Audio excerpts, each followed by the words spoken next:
What would you do? So you're talking with a founder of a boring company and they go, and you're just on a rant, you're trying to sell them. You're like, yo, I'm gonna enable AI. And they go, what's AI?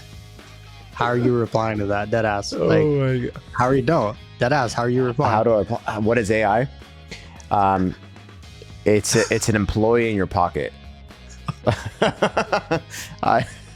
when your boy's a salesman, bro, that's a good line. Yeah, that's actually a good line. But when your boy's a salesman, that's what we do, bro. It's an employee in your pocket. Don't you want that for $20 a month? What up, everybody? Welcome back to My First Exit. My name is Nick. My name's Omid. All right, so sound a little more excited, dude.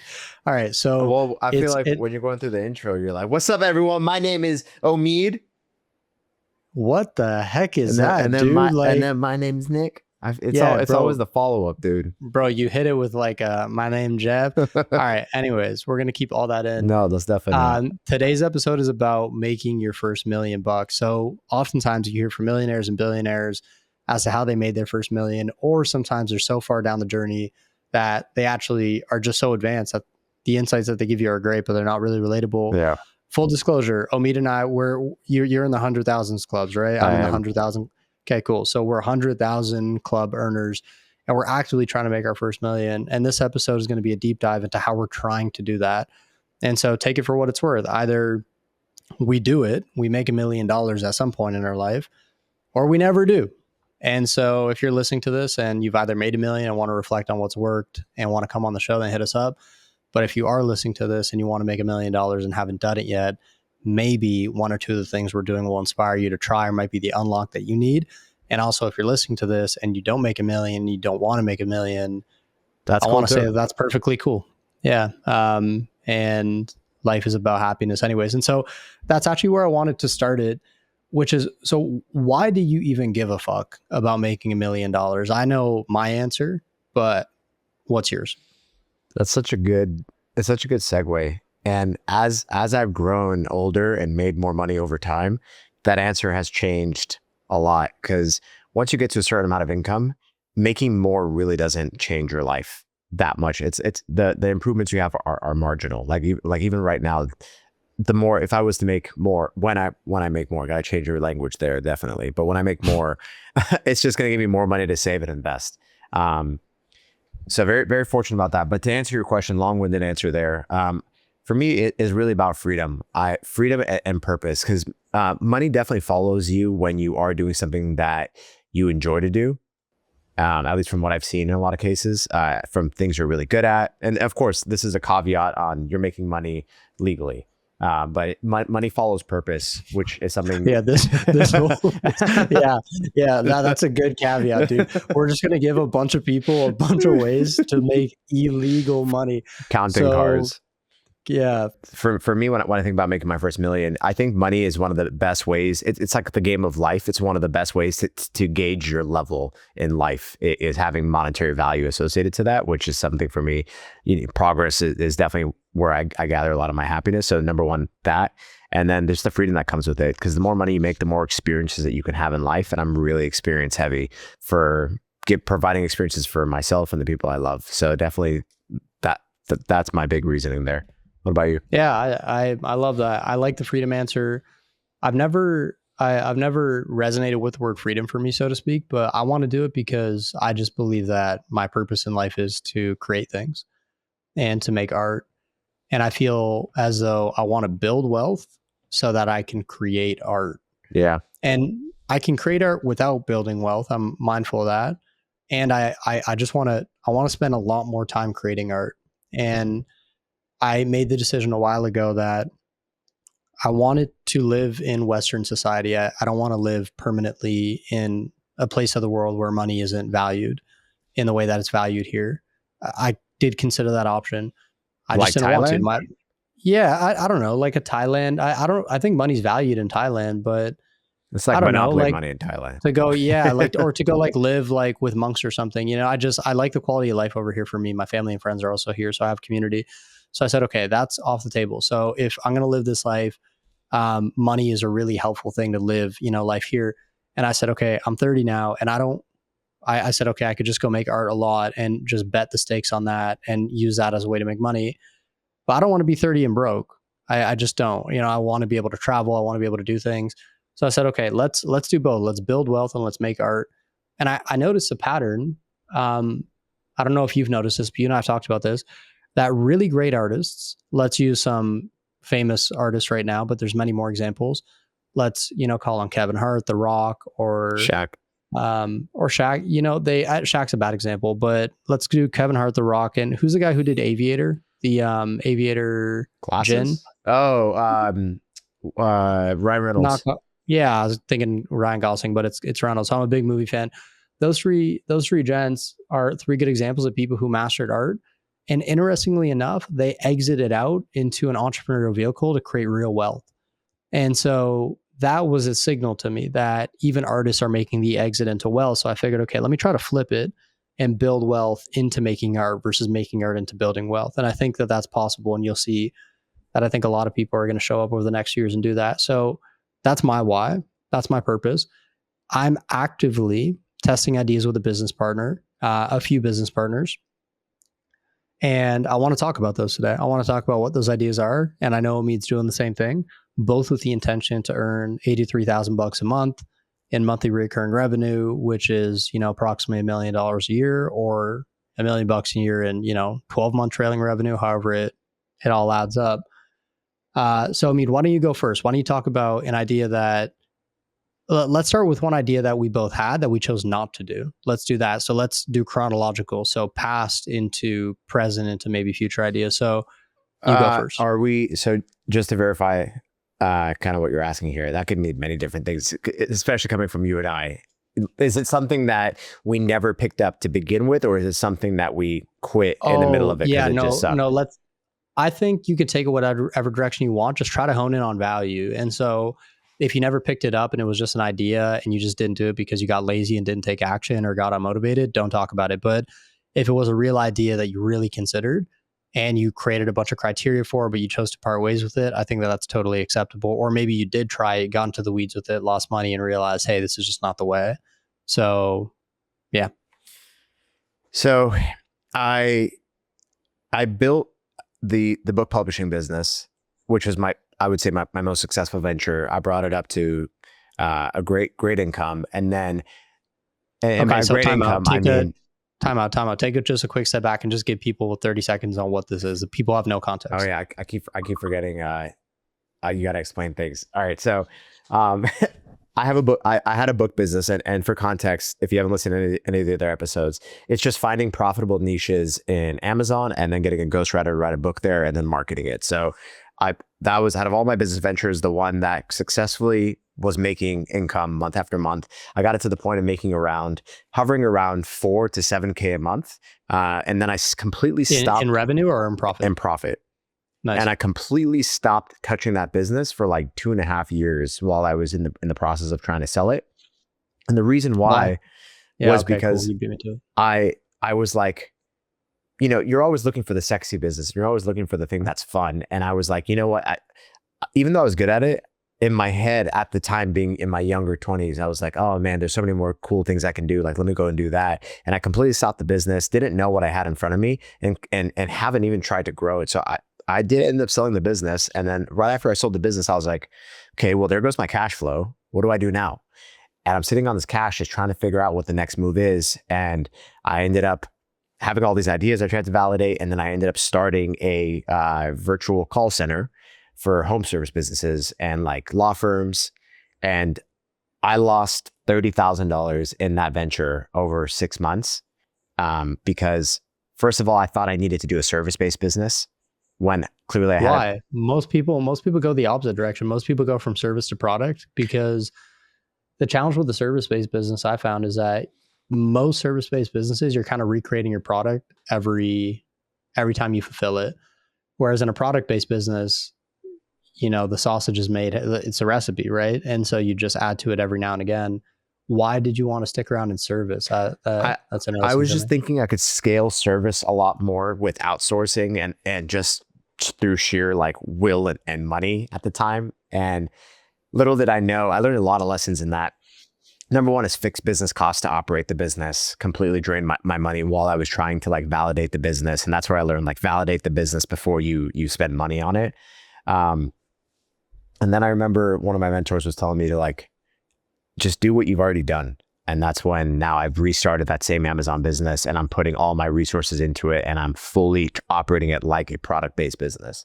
So I would say like that publishing thing was where I realized that back to the services side and on an agency side as well. I was like, do I really want to run a business where I have 50 employees that I need to manage and have managers managing them in order to be able to provide this service? And I know you can fire yourself and do all that down the road, but really, I don't want to have a business that big. I really like the idea of having a lean business that is just very profitable and there's not many people that I have to kind of worry and manage. So is this new, like, let's call it the V2 publishing businesses? I know that's what you're currently working on. Does this feel like, what you're betting on $1 million on? I believe I can get there with this. Just because of the amount of resources that I have going into it now and how I'm operating the business. I may not be able to make $1 million with it. I know I can consistently make in the high 6 figures with this. Above 5? Yeah. I don't see any I don't know the business that well. I don't see any reason why you can't do $1 million. I want to hone in on a point there and then do a pickup. So you mentioned as you were going through this you started the receptionist business and then you were trying to validate it by dumping cash into it, but you realized in hindsight that you should have validated it beforehand. And so I want to use this as a bridge to share an idea that I tried. And let's talk about validation for a sec, because this was a new insight for me, and I know it was an insight for you. I didn't realize that there was a lot that you can do to validate a business before you start it. Yeah. Holy, for real, dude.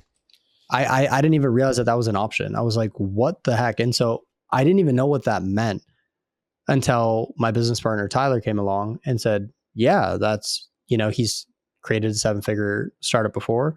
He said, yeah, of course that's what you do. I was like, show me how to do it. And so every business is different, but it seems to just be true whenever I talk with founders that when they validate, they go to paid channels. And that's what I've done a lot. And so what you do is you build some creative so you can get it done on the cheap. If you have a designer friend that you can typically get it done as a favor. Or the new ChatGPT update. I was even going to say that. Yeah. So I was going to say you can, get it done on Upwork if you need a human to do it, or the ChatGPT update. And what you do is, let's say you're launching a product company. So I'll use this as an example. This is one of the examples of the ways I've tried to make $1 million over the past year. I wanted to launch a water business. And so I really care about bringing clean water to the world. And I said, okay, what's a way to do that? And I had the idea of no one's really building a water filter company that could be like the Caraway of waters. Like Caraway is like a pan company. It's like a pots and pan company that Caraway really beautified. Is it Canadian? No. Caraway is American, but it's a huge pot and pan company that really beautified pans and pots, and everybody fucking loves them, and they went super viral, and they're just a hugely successful. The one with Selena Gomez or something? No, that's our place. And so it's a whole category. And so that one's our place. But an example of a pan that I know is what's that Gordon Ramsay pan? The hexagon or something? Yeah, hexclad. Yeah, so these are all that category, but Caraway was one of the first ones, for context, to even just like come out with something that was non-toxic and all this stuff. So I said, no one's really doing that for water. And so what I saw as an opportunity to say, most people are using Britas or zero water filters. And the reality is that they actually don't remove a lot. They remove some basic chlorine, but they leave in a lot of microplastics and heavy metals and toxic chemicals. And there's filters available now that are, handhelds or over the counter or under the counter filters that take care of all of it. It's just that these companies don't invest in it. So I said, well, someone should build it and they should make it really beautiful and elegant so people want to buy it. So I said, okay, let's try. So what me and Tyler did was we went out, we did a ton of market research. We used ChatGPT like crazy. And then we hired a company, because this was before that ChatGPT released. So this was maybe 4 months ago, and that ChatGPT release happened recently. And we just created renderings. So it cost us about $300 to create renderings for a water filter, and then a bigger water filter, and then an under the sink thing. And they look really sleek. And then I took them into Figma. I asked my designer, I paid him $100. So I'm at 400 right now, all in, total spent. And we're just validating. We haven't done anything, no landing pages, just a phone call with Tyler saying, hey, we should do this. And all of this happened very quickly within 3 days. And so I call my buddy and I said, for $100, can you take these designs, put them on a Figma board, and then just give me access to edit? Because he had a paid Figma account. I didn't want to go buy one. He said, sure. So he did that for me. I went in, I created a bunch of ad sets. I just added a ton of copy. It took me an hour. And how I chose copy was I went to Meta Ad Library, and then I looked up all of the competitors in the water space. I just stole their copy. I was like, oh, that's cool copy. I'll steal it. Oh, that's cool copy. I just stole all their copy. Yeah. And so then I sent them to Tyler. He exported the entire, list of graphics and statics. There was maybe about 70 or 80. We did a lot. And he just ran tests on them. He spent $500. And so we're $900 all in on this validation test. So sub $1,000. And it turns out that one of the products, the handheld filter, really won. There was a piece of creative that had an 8.5% click-through rate. And we even set up a landing page using AI. It was really quick. We attached a Shopify store to it. All of this was done in less than a week. And I think we sold over 5 but under 10 units of water pitchers. We transacted. We wanted to transact. That was our validation point. Can we take it from a static ad to a transaction, real money? And we instantly the payment bounced each time. So we just refunded the customer's money, and we had an automated email go out to that customer. Say, hey, thanks so much for supporting us. It's a message from the founders, Tyler and Nick. This product is still in R&D. We just wanted to know what prompted you to buy. And so we're collecting data. And so we did that for about 2 weeks. We ran that test for 2 weeks, and we called each other. We said, okay, this test is done. It was validated in our mind. We said, we're validated enough to go to stage 2, which is to maybe actually do some real R&D on a water filter. So we did.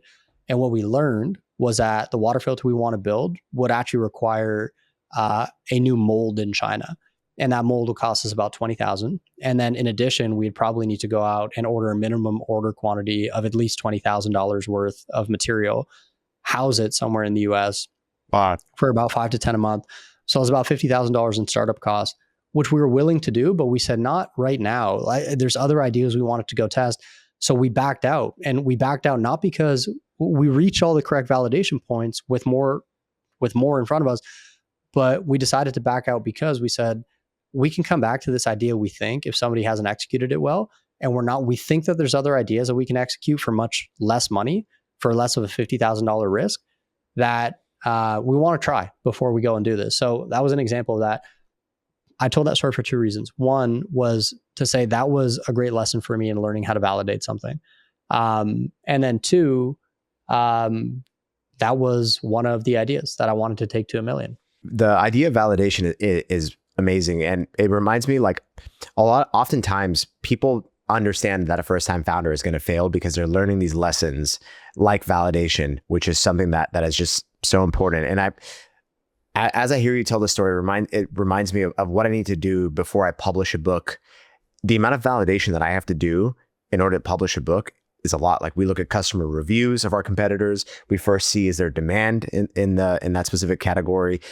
Is there a competitor in there that's winning? If so, how do we beat the competitor? How do we make a better book? How do we provide more value? But it's like, we don't just publish a book into the fucking thin air. We have to validate the idea, because you don't really have as much control over it once a book gets released on Amazon with a specific business model. And it's like, how you do one thing is how you do anything. And something as simple as like validating a book idea just for Amazon goes into like creating a product like what you're going through with the rendering and all that. It's something that blows my mind when it comes to products. And something I remember, the company I'm at right now, the way that our founders validated the idea was, I was so amazed with it. I actually asked our CEO, I was like, how did you validate the idea?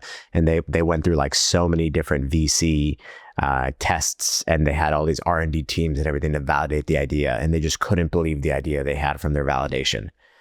There's a really good book on this that my CEO actually told me about. It's called The Mom Test. Have you read it? Oh, what is it? No. But what's the cliff notes on it? It's a book on how to validate your product ideas.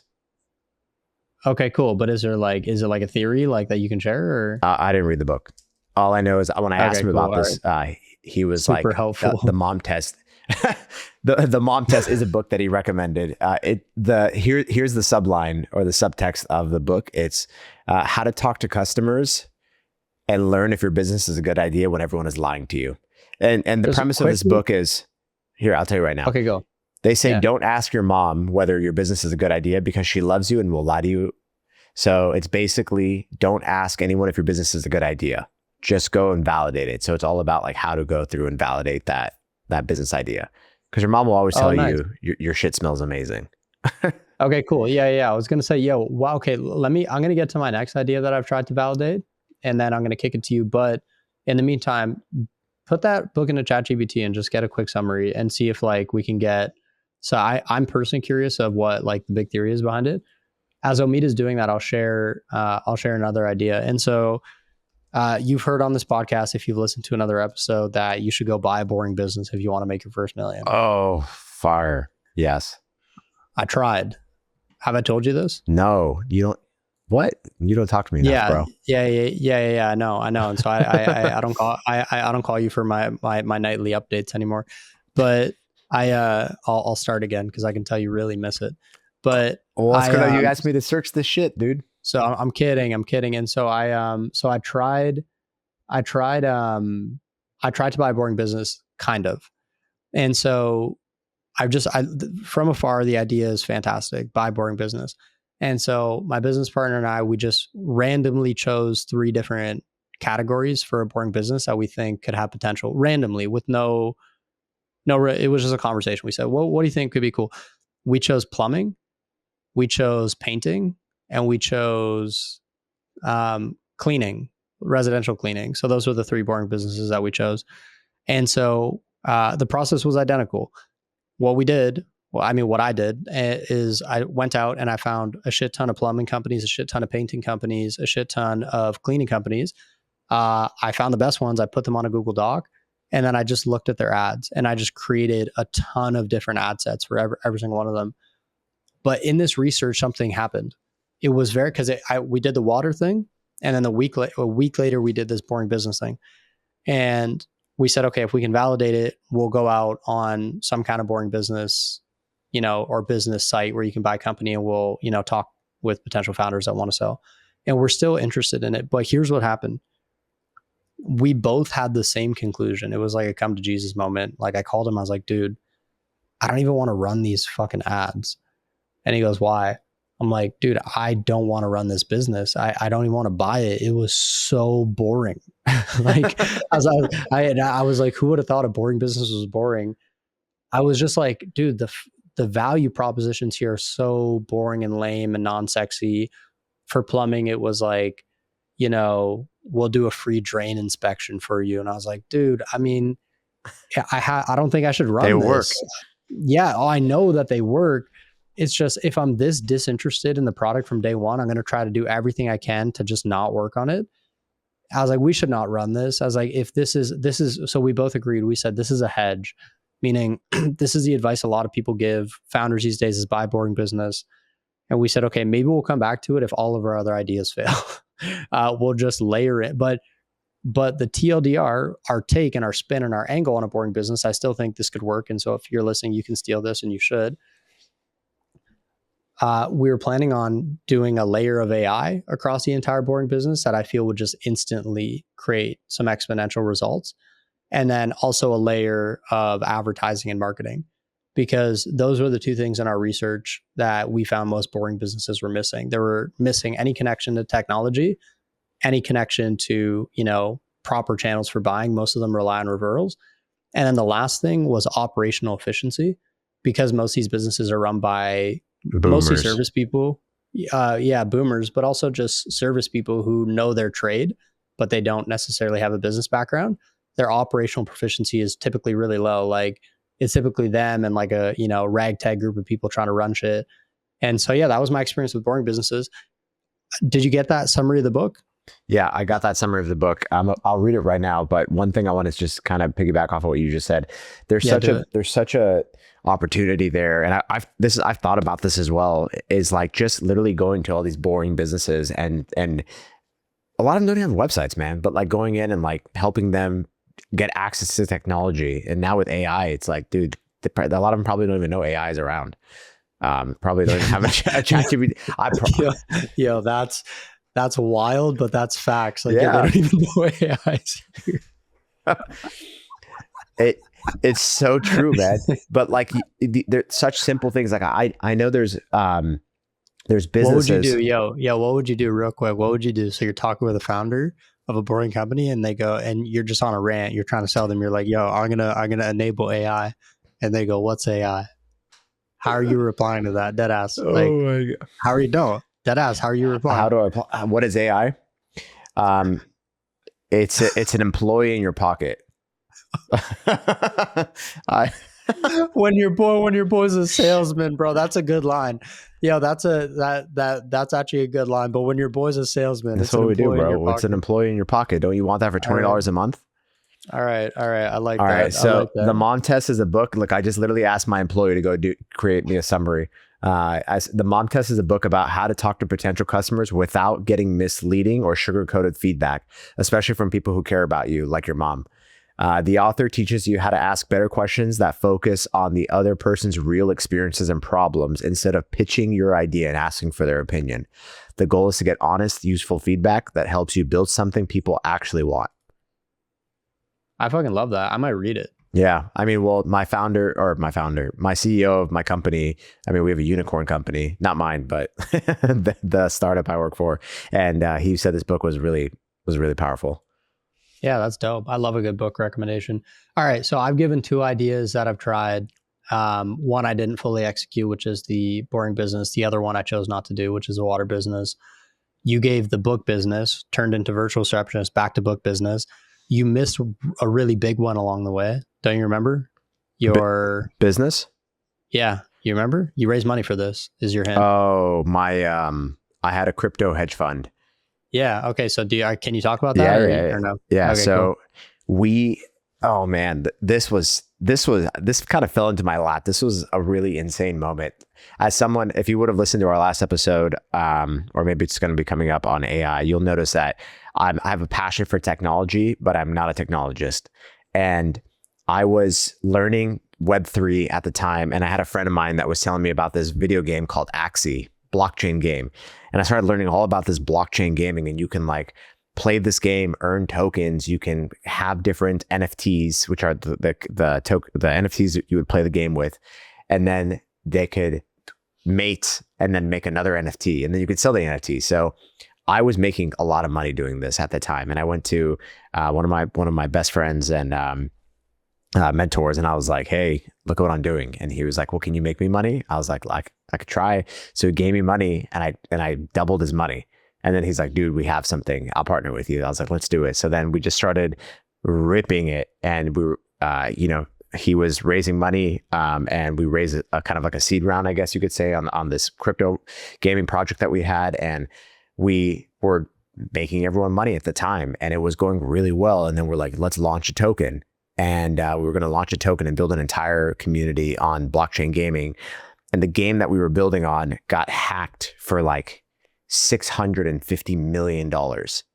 And it completely... What do you mean? I don't know. Like, I don't even know what that means. Like, the game you were building on got hacked. So the game was Axie Infinity, and we were using their ecosystem, and we had 3,000 VAs working for us that were playing this video game, farming us tokens that we were then using to like operationalize and just build this. It's called a guild at that time. It was a gaming guild for Web3. And the gaming guild that we were playing the game on got hacked. One of their Discord moderators clicked on a link, a phishing link, and got access to the wallet. And then somebody drained their wallet for $650 million. And then because of that, they could never recover, and it completely tanked everything there. And this is at the time when like Bitcoin was not doing as hot, but blockchain gaming and all the meme coins were doing really well at this time as well. So it just kind of ended up fully falling apart. But it was. Didn't you like, you're missing some? Didn't you raise money for this? And yeah, we raised money for a seed round, and then we raised a series. How much was the round? It was like around 2 million, I think. Cool. And then you ended up returning that money, right? So for our initial seed round, this is kind of how we were validating the idea before we raised the Series A. So at that time, they were a part of like the initial crash. And then on the Series A, that was the one that we raised that we were able to fully, or at least refund as much as we possibly could before it crashed. Because my co-founder was like, all right, dude, took all of the money that we raised from that Series A, or what's it called? It was an ICO, initial coin offering, and converted it to stable coin. So that way, when the actual currency and all that crashed, we still had it as a stable coin that we were able to return that one. Got it. Yeah, I would say I understood about 25% of that. I mean, like the thing is that whole NFT movement came and went, and it really just came and went, dude. I mean, from day one, I never understood it, and I'm not a hater at all. I actually bought some NFTs. I never got it. I was like, what? Because I don't collect art. I'm just not that kind of guy. And so I was like, things were not clicking. Question, do you think it's going to come back? I think NFTs, non-fungible tokens, the concept of it is something that is great, and what the technology and the intention behind it. But I think the execution around it didn't make as much sense in that moment, like paying $20,000 for a fucking profile picture. Like that right there is not the best, but you could still use NFTs for like, I think your views was the one that was like, I see NFTs coming for like mortgages and contracts and things like that. Yo, that always made sense to me. And like also a good one was concert and sport tickets. So you don't get screwed. I actually have a friend that does exactly that. She has an NFT for Rolling Loud, the what is it, the rap festival, and with her NFT she gets unlimited tickets. Every time there's Rolling Loud, she has a permanent ticket for it.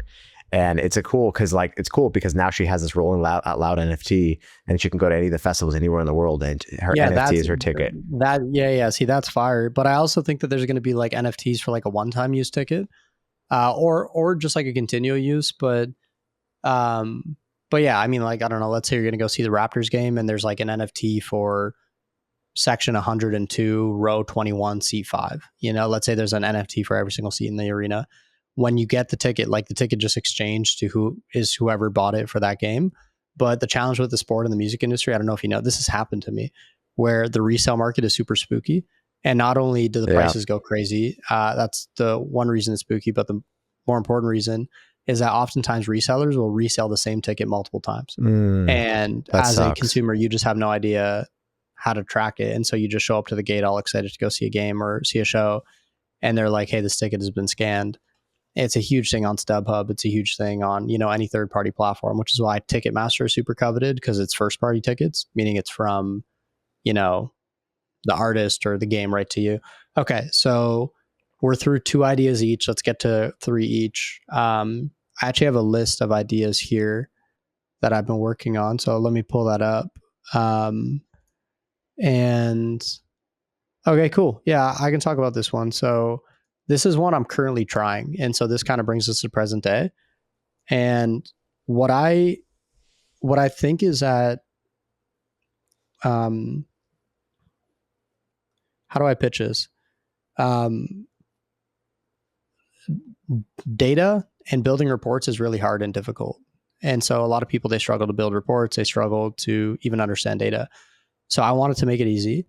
And I thought that LLMs and like just naturally like curing an LLM is like a really easy way to do that. So my vision was, all right, if you can take all the data from like, somebody's organic social, right? So I produce podcasts. So all of our data from YouTube, our hosting platforms where we host podcasts on, everything from social, and just have it dump in real time into, a private database. And you can query that private database using large language models and just say, hey, can you analyze my entire title thumbnail strategy and just, help me understand it in writing and then come up with 10 ideas for different videos or something? Or, hey, can you analyze our traffic on YouTube and compare it to our traffic on audio only platforms over the past 28 days? Et cetera, et cetera, et cetera. And so there's no native intelligence built into things, but all these clients and there's all these people that are gated from seeing data. Because a lot of teams, they just have data analysts that literally, like, they're basically paid to just use HubSpot, use Tableau, and just, manipulate things to get reports because they understand how to use that tool. What happens when everybody can use that tool? And so that's the idea. So we have a developer right now working on it. It's like a content intelligence tool. We're going to start with organic social, and then we want to branch out to paid social as well. Vibe code it, bro. Why you guys got a developer? Because we tried vibe coding it, and we probably should take another whack at it, especially after today. I have a little bit more hope. It's just we kept on running into API restrictions because YouTube and all these other hosting platforms have like some heavy AI restrictions. So we tried about 3 different things so far, like real in-depth engineering things that I don't fucking understand. I talked with the developers. I said, sure, that makes sense.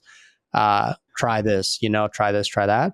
Right now, what we're trying is we're actually trying, because the APIs are so locked and gated, we're trying to give an agent access to, like a literal username and a login to our account. So an audio streaming account and a YouTube account, and an agent to go log in, fetch the data, and then dump it back in, like pull it into a CSV every minute, so on an ongoing basis. So it basically mimics real time, which is super inefficient, but like just a data scraping thing. So do I think that can make $1 million? Yeah, if it works. If it really fucking works, I don't know yet. That's pretty awesome, bro. I'm pretty impressed, man. Well, I tried to like how I validated it for context was I just called a bunch of friends who produce big shows. I said, hey, would it be useful if you had like your whole show history logged into like your own private chat GPT and you could just, ask it questions? And they said, yes, every single one of them. And I was surprised that everybody said yes. And so I don't know if it's a yes enough to pay for it, or if it's a yes, hey, that sounds cool in theory, but I'm just being nice. Hashtag the mom test. But yeah. There's something I want to pull up here. So I was at a legal conference. Let me see if I have this. So I was at this legal conference called I don't remember. It was in Orlando. But there was a bunch of software companies, and I met the CEO of one of these YC, like very successful YC companies, and we were just talking around how he got the idea. And he was like, what he did was he went to him and his co-founders were like, but they went to these different industries, and they literally just went to each person, and like for example, attorneys, and they'll go to all these different attorneys, and they'll just say, what's one thing about your job that you hate doing that you don't want to do anymore? And they just kept asking that question over and over and over again until they found something, and then that's what they ended up building. Which is, it's really awesome that you kind of asked a verse like that, like, hey, what would you do with this? Yeah, that's a really good question. Like, I think I love YC and I love Andreessen Horowitz and I love their content online. Have you heard of the term SISP? SISP? No. So I think YC coined it, and it stands for Solution in Search of a Problem. That's what it stands for. So they say they get a lot of pitches that are just SISPs, and they categorize them immediately and they just wash them. And so they say, if you find a solution and there's no problem attached to it, your solution in search of a problem, you need to flip it. You need to start with a clear problem and then get to a solution, which is why I pitched it like that. So I was like, it is a problem that data is hard to use. There's so many decision makers that are gated from seeing data because they literally don't know how. Yeah. And so the solution, make it easier to use. And then how it can be done differently is make it easy to use in a way that leverages AI. And another thing I'll add is that probably the best person I ever heard describe what AI will do for every industry is Jeff Bezos. Did you listen to his talk from the book summit, the New York Times book summit? No. Or Deal Book Summit? It was really good. Recently? And a few months ago, you should listen to it. He rarely does media. When he does, I drop everything and I put it to the top of my watch list. And he described AI as a horizontal enabling layer that will just, make everything go boom. But that's exactly what it is. It's a horizontal enabling layer. And when I was looking at YC and how they were describing it, same with Andreessen Horowitz, it's not a thing in and of itself. Like saying, hey, I have an AI company, that's a nothing burger. Like, okay, you're saying you have nothing. That's like saying I have a, that's like saying I have, and this is not a great example and it's not one-to-one, but that's like saying I have, hey, there's electricity. It's like, okay, cool, right? What do you do with the electricity is what really matters. And having electricity is not permission to have $1 million or $1 billion business. Yeah. If you can provide electricity in an efficient way to every home in every city in the world, that's a fucking $1 billion business. But electricity isn't what makes it $1 billion business. The fact that you solved a real problem, the problem had nothing. It was that people didn't have access to energy. That was the problem. So same with AI. What's the problem you want to solve? And that's where I try to ground most of my focus when I start things and I work on ideas. And I guess we'll see where that takes me. But off to you, man. Why don't you do your third idea? I think before I go to my third idea, there's one thing I want to again piggyback off of what you're saying. Please do. Yeah. I was on X and I saw something that said the Bible is one of the best business books ever made. And Oh, wow. it was a thread around how all these sections in the Bible, how it references different things within business. And one of the things in the Bible, at least in this thread that I read, was about how real wealth and just being able to succeed really comes from helping people. And it's like finding a way to solve a problem. And it's when you take yourself out of yourself and into your customer or someone that you truly want to help. And that's what I'm noticing, kind of like what we're talking about. It's like, what's the real problem? How can you get out of yourself? Like, stop saying, I want to make a certain amount of money, but like, how many people's problems can I help? And when you switch it to a problem mindset of like, you're hunting out problems that you can solve, then money just comes from being able to solve problems, like genuine problems. Dude, Omid, that was such a good reminder that even I needed on a personal level. And so thanks for that. And I think for me, the special moment is when it's like the term scratch your own itch. Yeah. It's when I can solve the problem for me that other people also have. That's when I get unbelievably excited because I'm like, whoa, like, because you feel it, It's like, wow, I feel like this problem is being solved.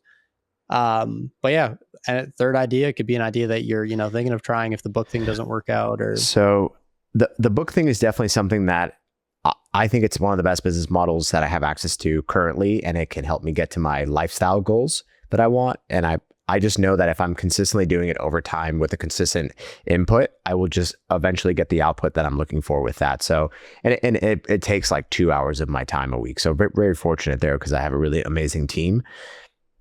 But I think my third business idea here, and it's more so like a lifestyle business, but I have dipped my toes into content so many times and so many different verticals of content, so many different niches and ideas. And I've created so many landing pages and so many courses. I built 3 or 4 courses without any validation. All of a sudden, one time I was like, you know what?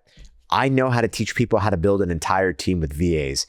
And I shot an entire course on how to hire and train VAs, and I have it. And I was like, well, I don't think anybody wants this now. Like, who do I give this to? Like, I built the product before.